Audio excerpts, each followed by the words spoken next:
मैं मुस्तफ़ा शेरवानी, छठी आँख दैनिक समाचार पत्र से।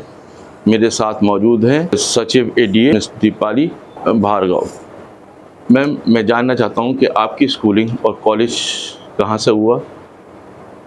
हाँ जी, मेरा स्कूलिंग चूँकि मेरी परवरिश और पैदाइश गाज़ियाबाद की ही है, तो मेरी स्कूलिंग और कॉलेज सब गाज़ियाबाद से ही हुआ। तो मैम, आपने ये पीसीएस की तैयारी किस तरह की? मैं पढ़ने में अच्छी स्टूडेंट थी और इस सर्विस में आने से पहले मैं लेक्चरर थी फिज़िक्स सब्जेक्ट की।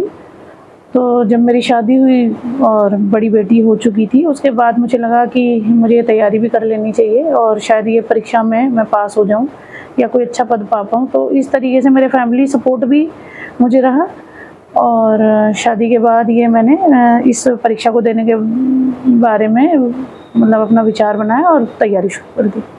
तो मैम, आपने कोचिंग वगैरह की, कैसे तैयारी की? चूँकि मेरा ऑप्शनल भी मैंने फिज़िक्स ही सब्जेक्ट ऑप्ट किया, तो मैंने कोई कोचिंग नहीं ली।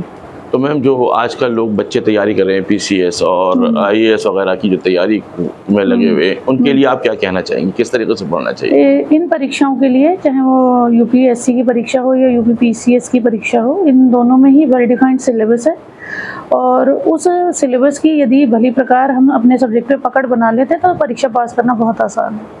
क्योंकि मैम, कुछ बच्चे ऐसे हैं जो बहुत गरीब हैं, वो बेचारे कोचिंग नहीं कर सकते, उनके लिए तो आप उनको क्या सजेशन देंगे? नहीं, ग्रेजुएशन पोस्ट ग्रेजुएशन के जो सब्जेक्ट्स हैं आपके, जो भी आप ऑप्शनल सब्जेक्ट ऑप्ट कर रहे हैं या जीएस है, वो सभी आजकल सभी बहुत ही मतलब आसानी से सभी जगह उपलब्ध हैं और एक फोकस के साथ पढ़ने से बिना कोचिंग भी ये परीक्षा पास हो सकती है। और मैम, जैसे आजकल हम देख रहे हैं कि बहुत स्ट्रेस है बच्चों के ऊपर, लोग आत्मदाह कर रहे हैं, तो उन बच्चे या उन पेरेंट्स के लिए जिनके बच्चे, तो उनके लिए आप क्या कहना चाहती हैं?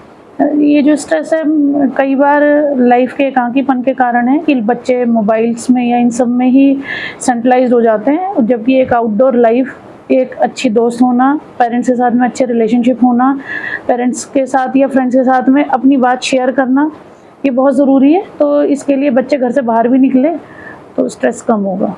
अच्छा मैम, जो एक क्वेश्चन जो आपकी जॉब से रिलेटेड, मतलब जो आप यहाँ तक पहुँची हैं, तो क्या क्या दुश्वारियाँ आपको आई ये काम करने में या उसके बाद? ऐसा नहीं है, देखिए ये जो हमारी नौकरी है प्रतिदिन एक नया एक्सपीरियंस है और यदि हम प्रतिदिन एक सीखने की ललक रखते हैं, सीखना चाहते हैं, अपने में प्रतिदिन सुधार करते हैं, सुबह से शाम तक हम जितने भी काम करते हैं उनमें से कुछ हम सही कर पाते हैं, कुछ गलत कर पाते हैं, परंतु at the end of the day अगर हम अपने कार्यों का सिंहावलोकन करें कि हमने कहाँ गलती की, हमने अपने लक्ष्य प्राप्ति करने में किस चीज़ में किस प्रयास में हमारी कमी रही, यदि उनका ईमानदारी से हम एनालिसिस कर ले तो हम जो है नौकरी भी अच्छी कर लेते हैं। अच्छा और किसी प्रकार की फॉर्चुनेटली मेरे बॉसेस भी बहुत अच्छे रहे, कोलीग्स भी बहुत अच्छे रहे, सभी का सपोर्ट रहा, तो मुझे कोई ऐसी दिक्कत नहीं आई। और क्या आप पेरेंट्स को कहना चाहेंगी कि बच्चों को किस तरीके से हम ग्रो अप करें? बच्चों को उनके टैलेंट के हिसाब से, उनकी इंटरेस्ट के हिसाब से